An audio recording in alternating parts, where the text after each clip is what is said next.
My name is Eulalia Thorne, and I am 35 years old. At my little sister's engagement party, my mom and dad looked right at me and said so everyone around could hear, "You don't deserve to be here." Then they demanded to see the restaurant owner right away, because they thought I was ruining the party. I didn't argue. I didn't explain anything.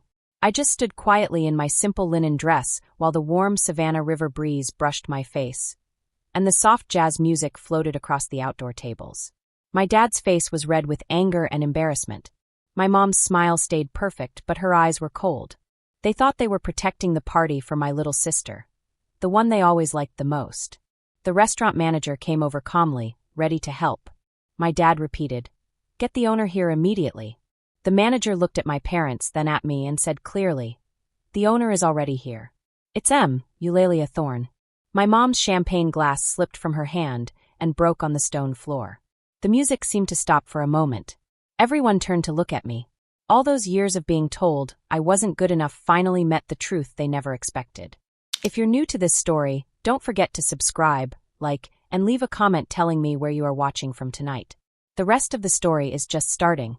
15 years ago, I left my house in Dallas with only one small suitcase. Life back then was all about looking perfect. My dad, Alaric Thorne, had a big job in commercial real estate, and my mom, Maricel Thorne, wanted everything to look perfect too. They had rules for us: get good grades, have the right friends, and follow the career they picked for us. My little sister, Lacey, was 11 then and always seemed to do everything right without even trying. She got all the praise, the new clothes, and the big birthday parties. I, on the other hand, heard all the comments about how I could do better. When Dad came home from work, he would ask about our day. Lacey's stories always came first, and they were always good. When it was my turn, he quickly asked about the things I needed to improve. Mom organized family dinners where everyone talked about our future plans. Lacey's plans were celebrated. Mine were questioned. Even when I brought home good grades, it was okay, but when Lacey got straight A's, everyone cheered. If I tried something different, like taking a community college class instead of the university they wanted, it was seen as rebellion. The tension grew every year. The final fight happened one night when I said I didn't want to study business like they wanted. Dad shouted about all the opportunities one was throwing away. Mom said I was embarrassing the family and letting everyone down, especially Lacey, who was doing everything right. The words hurt because they weren't new. They were just louder that night. I remember packing my things while the house felt very quiet. No one tried to stop me. The next morning, I bought a one-way plane ticket to Savannah, Georgia, a place I had only read about online. I chose it because it was cheap and had a growing food scene. The first few months were really hard. I rented a tiny studio apartment in an old part of town. It had thin walls and only one window that looked over a parking lot. Most of my savings went to rent, so I took the first job I could find, waitressing at a small diner that served breakfast and lunch. The work was long and tiring. I started at 6 o'clock in the morning and worked until late afternoon. I carried heavy trays, cleaned tables, and dealt with demanding customers. My hands got rough and calloused from scrubbing and carrying plates. Tips were small and sometimes didn't even pay for my bus ride home. I learned to save every penny, cooking simple meals and skipping anything extra. Even while working, I watched carefully. I listened to the customers talking about the food and service. During breaks, I borrowed books from the library to learn about running a restaurant. At night, I wrote down ideas to make menus better and run things more smoothly. The work was hard, but it felt honest. I was earning it with my own effort, without anyone comparing me to Lacey. One Saturday, I went to a free business seminar at the community center. That's where I met my mentor, Eloan Price. She was an experienced businesswoman who had built many successful restaurants. She talked about finding chances in the restaurant world and turning small ideas into real businesses. After the talk, I asked her some questions about running staff and costs. She listened carefully, asked sharp questions, and saw something special in my answers. We met again over coffee the next week. She offered to guide me. She gave me contacts, checked my notes, and pointed out mistakes before they got too expensive. Eloan's advice was simple and practical. She told me to track every detail in the diner I worked at, like how much food got wasted and when the busiest hours were. Slowly, I moved to a better job at a fancy downtown restaurant. Tips were better, and I learned more about fine dining. Even though I was still tired all the time, I started to make a plan. With Eloan's help, I saved money by working extra shifts and cutting anything unnecessary. Those early years in Savannah were hard, but they taught me to be strong and laid the foundation for everything later. After years of working without stopping, I finally opened my first restaurant on the Savannah riverfront. Aloan believed in my dream from the start. She gave me a lot of money to buy an old building with beautiful views of the river. The place had potential but needed a lot of fixing.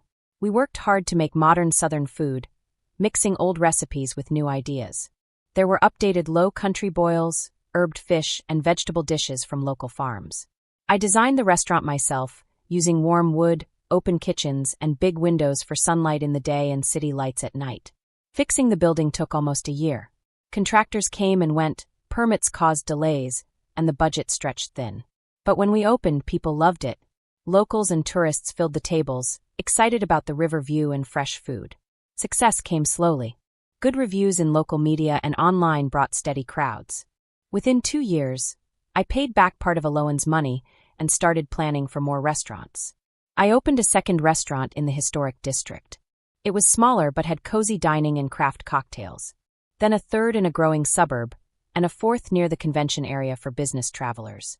Each place had the same main menu but changed a little for the neighborhood.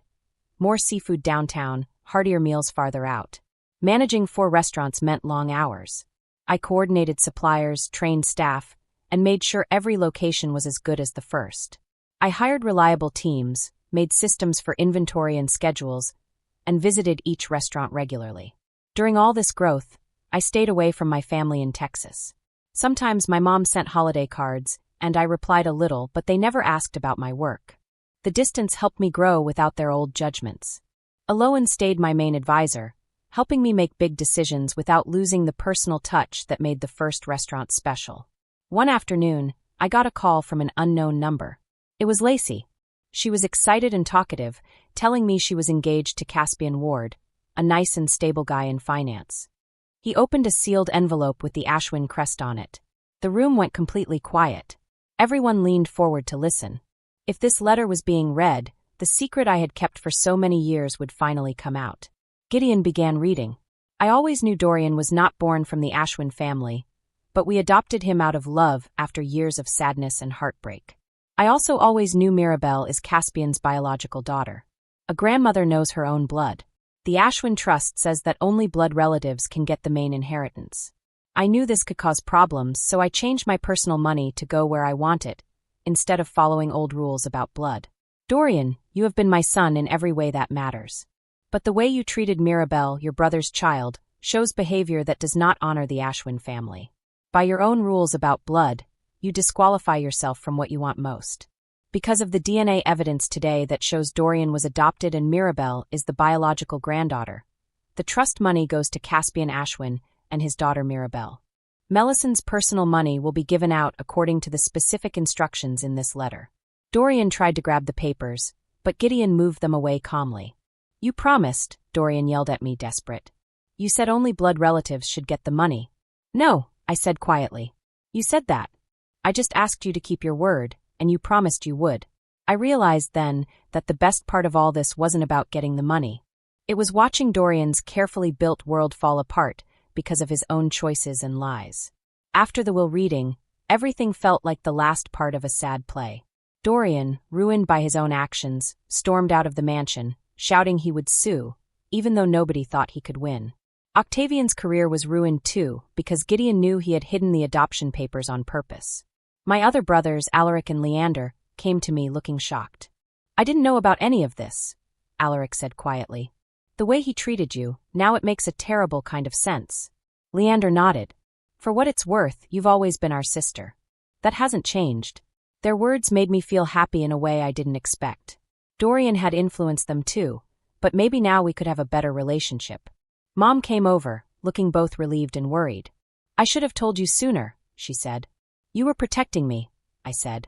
I understand that now. Later that evening, Caspian and I sat together in grandmother's study. The room smelled like old books and polished wood.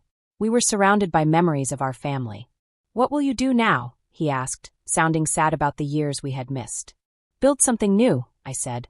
We can't get back the time we lost, but we can make something better in the future. He smiled, and it was so much like my own smile that I realized how much we looked alike. I'd like that very much, he said. We talked for hours, sharing stories, laughing about small things, and learning about our family history. I could feel my grandmother's presence in the room. It was as if she was there, watching over us, smiling. I realized she had planned everything perfectly, so the truth would come out at the right time. In the end, Dorian's downfall wasn't because of me. It was because of his own choices and character.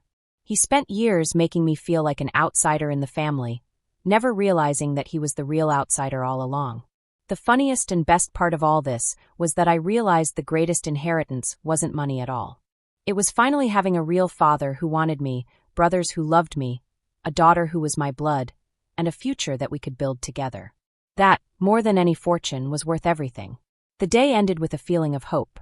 The family we thought we had lost was finally starting to come together, and I knew that grandmother had made sure that justice was served in the wisest way possible. Dorian's plan had failed, but it wasn't because of revenge or trickery. It failed because the truth always has a way of winning. As Caspian and I looked out the study window at the darkening sky, we knew the world ahead of us would be different. But this time we would face it together, as a family. They wanted a fancy engagement party in Savannah because many of their friends lived there. She said she heard about the most beautiful riverside restaurant in town and asked for help booking it. She didn't know it was my restaurant. I listened quietly. I realized she meant my first restaurant. I decided to help her and cover the costs as a gift. I wanted everything to be perfect. The best tables, a custom menu, and live jazz music. I didn't tell her I owned the restaurant yet because I wanted her party to be about her and not our past. Around the same time, Aloan told me about a great candidate for head manager. His name was Oberon Lark, or Nate. He had run a well-known restaurant in Charleston for years. Nate impressed me immediately with his calm and organized way of working. He understood the business, the staff, and the customers. I could trust him to help manage all the restaurants while I focused on the big picture. That day, as I stood at the engagement party, I remembered every hard moment. The nights I cried in my tiny apartment, the early mornings carrying heavy trays, the months of saving every penny, and the lessons Aloan taught me. I also remembered walking away from my parents, feeling alone but determined. And now, I stood there owning a riverside restaurant that everyone in Savannah wanted to visit. My parents could not believe their eyes. The world had not seen the hard work, the dedication, or the quiet strength I had built over the years. My success was my own, earned step by step, with sweat, patience, and smart decisions. That night, as the jazz music played and guests enjoyed the view of the Savannah River, I realized something important. I had learned to stand tall, not for them, not for anyone else, but for me. And even though my parents had tried to belittle me all those years, it didn't matter anymore. I have made my life beautiful and meaningful. The party went perfectly. Lacey laughed, surrounded by friends and family, completely happy. And I smiled quietly, knowing that I had helped make it magical, not as the ignored sister, but as the owner of the most beautiful restaurant on the river. For the first time in years, I felt proud, complete, and truly seen. He knew everything about how the restaurant worked. Nate had learned it all, from teaching the staff how to serve food properly to handling nights when the restaurant was packed with people, without making mistakes or letting anyone get upset. I trusted him so much that I hired him on the spot when Aloan recommended him. It felt like a perfect choice. Nate quickly showed that I could count on him. He took care of the daily work, like making sure the waiters and cooks knew what to do, so I could focus on bigger decisions, like planning special events and thinking about how to grow the restaurant.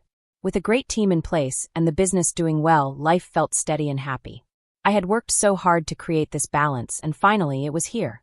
I could breathe a little, knowing things were running smoothly. That evening, the restaurant was busy but calm. Nate stood near the entrance, smiling politely, and spoke loud enough for the whole room to hear. "The owner is already here. It's Ms. Eulalia Thorne." The words hung in the warm evening air, and suddenly, everything changed. Mom's hand trembled as she held a champagne glass. Her fingers slipped, and the glass fell, shattering against the stone floor. The sharp crash echoed across the patio and cut through the soft jazz music playing from a small trio in the corner. Everyone looked up. Dad froze, his face going pale as he stared at me like I was a stranger. Lacey, sitting next to him, gasped and covered her mouth with both hands, her eyes wide in disbelief. Caspian, who was standing nearby, shifted nervously, not knowing where to look. Around us, the guests reacted slowly at first. Conversations stopped as people turned their heads toward the noise. A few older couples at nearby tables whispered to each other quietly, exchanging curious glances. Someone at the bar let out a soft gasp. I caught fragments of what people were murmuring. "That's the owner. Did they really just say that to her?" Even the jazz trio slowed down, sensing the tension in the room. I stayed calm, meeting Dad's gaze without flinching. I had practiced keeping my face neutral in tough situations for years, and it helped me in that moment. Nate stayed professional, standing straight with his hands clasped behind his back, ready to handle whatever happened next. The staff paused their work, watching quietly but prepared to step in if needed. The tension grew as more guests pulled out their phones. One man in a light summer suit, sitting a few tables away, angled his phone carefully to record the scene without being obvious. Others did the same, holding their devices low or pretending to check messages. In a room full of people who were connected through business and social circles, word spread fast. By the time an hour passed, the video of the scene was already circulating online. It started in small local social media groups, then quickly spread to bigger platforms as friends of the guests shared it. The video showed Dad yelling at the owner, Mom acting cold and dismissive earlier, and Nate announcing the owner's arrival, ending with the glass breaking. Captions appeared quickly. Family drama at a fancy Savannah engagement party. Parents embarrassed their daughters in front of everyone. Overnight, people wrote thousands of comments. Many criticized my parents for acting entitled and rude in front of everyone. Some people pointed out that in Southern families, appearances are often important, but this was far beyond what most considered normal. The video kept spreading. Strangers shared their own stories about families with strict or mean rules. Locals tagged friends who knew the restaurant. Some comments suggested that it was better to celebrate success quietly, but most people were shocked that parents would treat their adult daughter like that in public. Hashtags appeared online, connecting the story to discussions about toxic family behavior. The video reached far beyond Savannah, and suddenly, what was supposed to be a private evening became a public conversation. I watched the notifications on my phone from a quiet corner of the patio. Even though the chaos had started, I stayed calm as the party gradually went back to some sort of normal. Nate checked in with me quietly, letting me know that the staff would handle any problems without causing more trouble. Caspian tried to talk to guests near Lacey, making small jokes and smiling, hoping to ease the awkwardness. But the damage was done. Dad eventually sat down heavily, avoiding eye contact with anyone, while Mom dabbed at her eyes with a napkin. Her perfect smile was gone, replaced by a look of worry and embarrassment. As the night went on, the lights on the river reflected gently on the water, and the jazz trio played again, but the energy had changed. Guests left earlier than expected, giving polite goodbyes that were filled with curiosity and quiet whispers. The video continued to gain attention online, turning a private family moment into public conversation that no one in my family could control. A few days later, social media was flooded with the video and thousands of negative comments about my parents. The backlash quickly affected Dad's work. Some major clients in Texas canceled pending deals because they didn't want to be associated with the situation. Emails arrived canceling meetings, and phone calls from business partners showed discomfort with the optics of the scandal. Dad's professional reputation, built over decades, suffered a direct hit. Potential investors hesitated, worried about how the family drama could reflect on joint ventures. Revenue projections dropped noticeably, forcing Dad to make cuts in marketing budgets and reduce staff hours at his firm. Meanwhile, my phone started lighting up with calls and messages from numbers I hadn't seen in years. Dad left voicemails, beginning apologetic but quickly turning defensive, asking why I hadn't warned them or given them a chance to save face.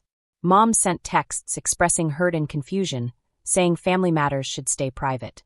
Lacey sent long messages, mixing tears with pleas for me to make a public statement clearing their names, insisting that the video made her look bad by association. Even Caspian reached out politely, suggesting a family discussion to smooth things over. I read all of their messages but didn't respond. After the third round of insistent calls, I blocked their numbers one by one: Dad's office line, Mom's cell, Lacey's phone, and a few others. The silence that followed felt like closing a door that had been left cracked open for too long. Nate kept me updated on the restaurant operations. He reported that curiosity had brought more reservations than usual, though some people canceled when they realized the connection to my family drama. Dad's pressure grew as more deals fell through.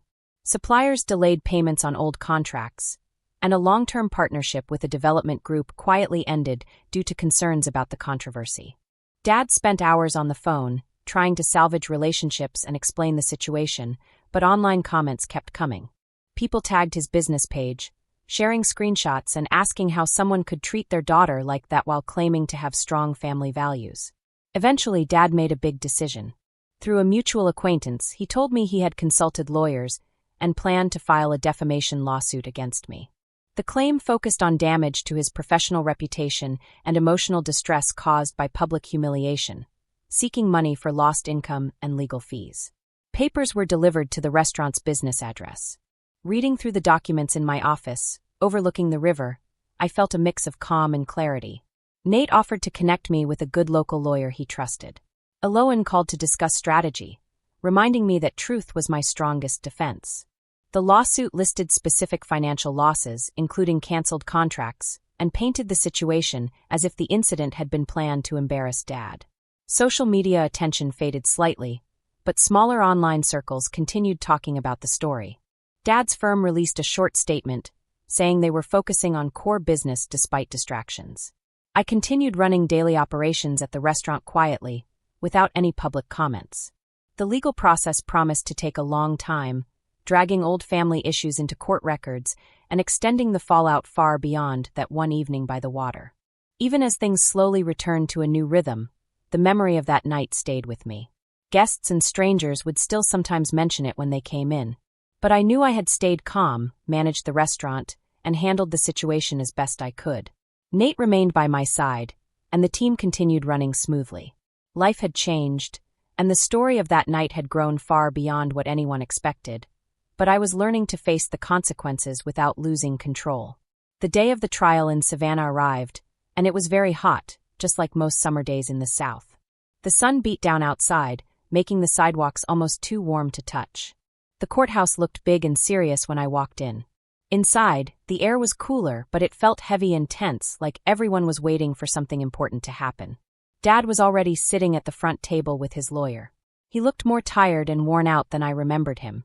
His back was straight, but he didn't seem as strong or confident as before. Mom was sitting next to him, wearing a simple dress. She kept looking straight ahead and didn't glance at me at all. Lacey was sitting in the audience with Caspian. She looked calm on the outside, but her hands kept moving nervously.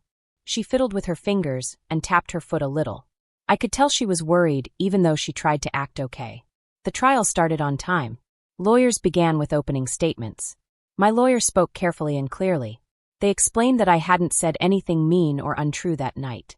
I had stayed quiet while others spoke, and Nate's statement was completely true. The video that was shown helped prove this. The video started when the trouble began from my parents' side. Since the video was taken in a place where invited guests were allowed, it counted as protected speech, meaning it was okay to share the truth. Dad's lawyers argued that the video caused him harm. They showed papers saying he lost business deals because of the video. Some of his co-workers said contracts and agreements didn't happen because people had seen the video online. They were worried about working with him after seeing it. But when they were asked questions, it came out that some of the lost deals happened because of other reasons, like the economy in Texas. This made their argument weaker. Our side then used Georgia's anti-SLAPP law, which protects people from lawsuits meant to scare them. This law worked perfectly because the lawsuit seemed meant to punish me, not because I had said anything untrue. We showed timestamps from the video to show exactly what happened. Experts also explained that I didn't make anything up. The trial lasted 2 full days. The judge looked at everything carefully: money papers, messages, and the full video of the incident. In the final statements, my lawyer reminded the judge that people in public businesses cannot stop others from showing the truth about their own actions, especially when no lies are involved. Dad's lawyers said he had suffered emotionally and professionally because of a family argument. They said it made things worse for him at work and at home. But the law said that there was not enough proof that I had done anything wrong. The judge made the decision quickly. The case was dismissed in my favor because of the anti-SLAPP law. Dad had to pay both sides' lawyers, which added up to more than $100,000 after all the bills were finished. The written decision said I didn't say anything false, and it reminded everyone that people need the freedom to speak the truth, even when it is uncomfortable for others. This cost Dad a lot of money. His company had already gotten smaller because of earlier problems. Now, with the extra bills, he had to sell things quickly to pay off debts. One of the things he sold was a second house on the coast, a house the family had used for holidays and vacations. The sale brought in money to pay debts, but it also meant a change in lifestyle. Things that used to feel easy or fun became harder to manage. Tension at home got worse after this. Friends told me that Mom and Dad argued a lot about money and responsibilities. Old problems came back, and their relationship began to fall apart. They decided to live separately, quietly taking care of things on their own. Lacey also went through problems. Her engagement, which she had been excited about, ended because of the stress and gossip from friends and online. People kept reminding her of the situation, and it made her relationship with Caspian very difficult. She decided it was better to end it and focus on herself. Lacey began thinking about moving away from Texas to get a fresh start and distance herself from the past. I stayed focused on the restaurants. Nate helped manage the day-to-day operations, keeping things running smoothly even when reporters asked questions about the trial. Eloan gave advice sometimes, helping me deal with any news that might come up. The end of the trial gave me peace. It let me put all my energy into growing the business without worrying about old problems. 1 year later, the Riverside restaurant in Savannah stayed busy all year long. Business grew steadily after the trial. People made reservations weeks in advance, and sometimes there were waiting lists, even though we had added more tables outside on the patio. Nate ran the main restaurant very well. He added small improvements, like training the staff each season, which kept service excellent, even when the restaurant was full of tourists. The restaurant got great reviews. Customers kept coming back from across the state, and even from other states, because they liked the food and the service so much. With the business stable and doing well, I was ready to open a second restaurant. Charleston seemed like the perfect choice. It was a historic city with beautiful streets and a busy food scene. We found a building near the water that needed work, just like the original restaurant. The new restaurant focused on seafood and lighter meals that matched the warmer weather. Opening day in Charleston was exciting. Many people came to try the food. The first week's numbers were even better than we expected. I traveled more between the two restaurants, but the systems that Nate and the team had built made everything manageable. Life became calm, comfortable, and happy. Mornings often started with walks along the river. I watched boats pass by while planning the day. Evenings were fun, with full tables and happy guests.